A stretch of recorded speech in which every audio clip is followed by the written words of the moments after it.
said, I've always been a very aggressive person. It's a team sport as well as an individual sport. But at the same time, it's you out on the mat at the end of the day. If you've pushed yourself hard enough, you'll be the one on top. If you haven't pushed yourself, then you won't be. In sports, I've always been full of contact. Many yellow cards in soccer. I've sent a few girls to the hospital with concussions and broken bones and everything. Gotten kicked out of a few basketball games and all that. But yeah, I've always just really been intense and been wanting to be the tops. In the summer months, I'm a wildland firefighter. This year I just started using chainsaw, so I've been falling a few trees, and it's pretty amazing. It's pretty fun. And yeah, we live out in camp for 2 weeks on end sometimes, and right out in the middle of the bush, no contact with anyone, so it's pretty awesome. My hair, for some reason, ever since I started wrestling, I've been known as the Viking. I've lost about half of my hair due to it being ripped out and everything, so I put 2 French braids down the sides, and I guess people seem to think that it resembles a Viking. So I've been known as the Viking in the wrestling world. I'd say that my hair represents a feminine aspect of me, but at the same time, my strength, I'd have to say, or I get a lot of my strength from my hair. I don't know, it's me. I've always had the long hair. I don't think I could cut it. It just wouldn't be me. Come on, Shayla! First time my mom watched me wrestle was down, I believe, at the Ogopogo tournament in Kelowna. Not even, it's my first tournament, but I'm not even too sure if I won or I lost. I know I just had a lot of fun, and I look back on it now and I didn't know at all what I was doing, but she was going crazy in the stands, just going, "Go, Shayla! Go!" And it was just lots of fun. Shayla was a young athlete that we observed at the high school championships out of Midway, BC, which is, I think, a graduating class of 30-some kids that basically had done everything, because if you don't in a small town like that, they don't run the sport, right? So wrestling was one of the things that kind of captured her interest. And I guess Mike just saw me around at a couple tournaments and thought I had potential, so he did offer me a scholarship to SFU.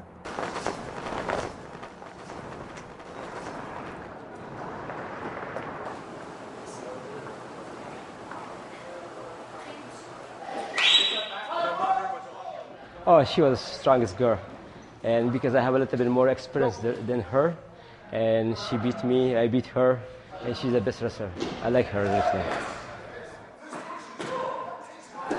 She's an interesting study as far as, she comes from Norwegian stock, I'm sure, because she's big and blonde, and she loves to compete.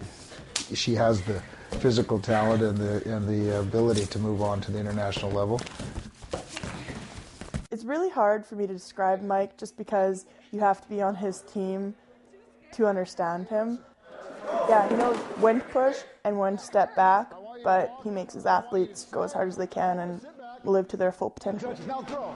How hard can that be? In about the year 2000, on the women's wrestling side, we saw that some people in the world were wrestling, the women were wrestling, and it was kind of, by the way, it was a little bit new to me, and we were a bit chauvinistic about the fact that it was a men's sport only, and we were approached by a women's group in the province here wanting to promote women's sport, and so we did it for all the right reasons. We did it for money and press. After we watched it, where women were wrestling against women, there was a lot of people that changed their mind, and I was one of them, those people. My training process, well, during the year, it's twice a day, 5 days a week, and once on Saturdays. I don't lift any weights because I'm at the highest weight class possible, and I already have to cut quite a bit of weight to make the senior weight class, so I can't touch the weights. I mostly do long distance running, or that's what Mike pushes me to do at least. I have to cut weight because right now the highest weight class for Olympic level wrestling and international level wrestling is 72 kilos. I normally sit at around 82 kilos, so that's a 10 kilo cut.